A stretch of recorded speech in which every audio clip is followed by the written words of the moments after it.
Nag-ukay-ukay nga ako dito sa England. Yes, may ukay-ukay dito. Charity shop naman yung tawag nila dito. At naka-jackpot ako ng mga jewelry. At tines ko yan ha, may dala akong pang-test. Dito nga yan guys, dun sa pinasyalan namin dun sa hometown ni Habi. Ang dami ditong charity shop, as in helera lang. Yung mga second hand na mga dinodonate na mga gamit nila. Ang dami kong ang gustong bilhin ng mga dress-dress kasi nga summer dito. Kaya lang, hindi nga ako makapamili ng damit. Kaya yung maliliit lang na item, yung talagang mabibili ko kasi mabigat siya sa bagahe. So, eto nga yung nakita ko ming jackpot. Tapos, tumingin ulit ako ng another. Sabi ko sa inyo, hile-hilera lang yan dyan. So, eto naman, isa rin to. Ang dami dito, naloloka ako. Ayan, ang daming dress. Kaya lang hindi ako pwedeng mamili talaga. Kaya dito lang ako sa mga jewelry. May nakita rin akong pearl. Diba? £2.50. Parang nasa mga 100. Parang 200 plus. Parang wala pang 200 plus. Ayan. Ang lalaki na mga ukayan nila dito. Tapos ito nga pag uwi ko. Tines ko yung nabili kong watch. Yung watch, £3 nabili ko yan. Tapos ito may hallmark siya. 925 yan. Ang bili ko dyan medyo may pagkamahalan nga lang £10. Pero diba, swerte na rin ako dyan. Jackpot, tsaka eto, silver din siya. O, tinignan ko, may dala pa akong telescope, be. Ayan, rotary yung ano niya. So, ayun lang. Hanap ulit tayo ng jackpot dito sa charity shop sa England. Para lang siyang ukay-ukay sa Pilipinas na mga second hand yan. Pero iba't ibang klase dito. May mga ganyan, pang kitchen.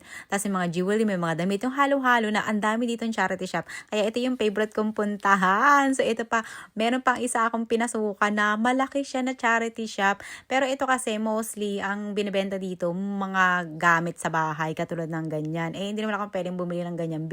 Paano ko naman siya may uwi ng Pilipinas? Pero ang cute nitong cabinet. Tapos yung anak ko naghahanap ng mga old DVDs. Pang display naman daw niya sa kwarto niya. So may market din pala dito ha. Once a week may street market sila. So nakakita ako ng mga magagandang glasses. Naiwan ko kasi yung glasses ko. Nakabili ko yan. £5 lang. Tapos si Habi, sabi niya, ang ganda raw nito, bagay sa akin. Pero may ayokong bilhin kasi £10, may ang mahal. Parang ng mga 800 pesos. Sabi ko, mabibili ko yan sa Baklaran. Tapos ang cute nga dito. Kasi naka-display pati yung mga furniture nila. Sa street lang talaga. Kaya nakaka-amaze pumunta dito. And then, may mga damit din sila. Pero, ang mga damit dito, medyo pricey. Hindi ako bumibili ng damit dito na brand new. Doon ako sa charity shop kasi £1 lang doon.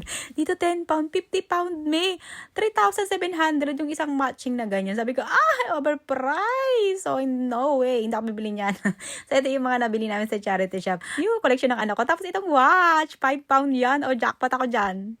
Happy na yan si Habi dahil pinalitan ko na yung aking outfit. Hindi ko siya actually pinalitan dahil yung dress na mini dress ay ginawa ko siyang top. Ganyan siya kaikli. Para daw kami pupunta sa bar kapag ganyan yung outfit ko. Naka-boots pa ako. So happy na siya dahil nga pinartneran ko siya ng jeans dahil sabi niya, mag-aano lang naman tayo, gagala lang naman tayo, hindi naman tayo mag-babar hopping. Sinasulit-sulit ko na nga yung paggagala ko dito dahil lahat ng makita ko na charity shop, pinapasukan ko nagbabargain hunting tayo. Ito nga, British Heart Foundation, charity shop din yan. So, naghanap-hanap nga ako dito. Pagpasok ko, ang daming magaganda! Pang summer, shoes, bags, lahat nandito na, jewelry, clothing, para lang siyang ukay-ukay. Mga second hand yan. So, kung napanood nyo yung mga iba kong video, dito talaga ako pumupunta at nagsha-shopping. Tapos favorite kong puntahan dito sa mga jewelry kasi ito lang talaga yung madadala ko na magaan. At saka good deals. So nakahanap nga ako ng good deal na naman dito sa sa ibang charity shop to. Scoop yung pangalan niya. So nakita ko siya, mukha siyang silver. So itetest ko nga yan ulit. So nung tinest ko nga siya, ayan, proven, legit na silver. At saka yung stone niya, lapis lazuli. O diba kasi ang ganda niya kasi set na siya. Mag-window shopping nga lang tayo for today video dito sa mall nila. Ang tawag ng mall nila dito guys is Blue Woa. Yes, may accent yung Woa. So, una ko nga nakita itong Victoria's Secret. Kasi sabi ko, nakanak ko tingin daw kami ng pabango. So, ito naman ang nakita ni Habi. O, diba? Buy me? Panties? Ang mahal ng panty nila dito, mi.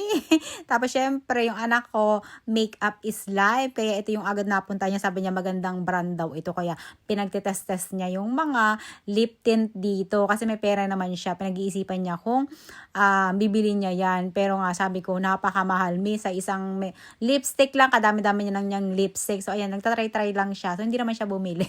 Kasi nga, pinigilan ko. Ito sana yung gusto niyang bilhin, no? Pero, nasa mga 20 pound kasi. So, mahal. So, ito na nga, tinry ko yung mascara nila at nagustuhan ko. Yung pink tsaka blue. Magkaiba ng kulay. Ang cute! Ito, mi, yung blue. Tapos, meron din siyang pink. Uy, di ba kakaiba? Pero, pagtingin ko ng price, ayan, 15 pound. Nasa 1,000 plus yung isa. So, ayan, kuripot ako. Syempre, hindi ko binili. Tinry ko lang.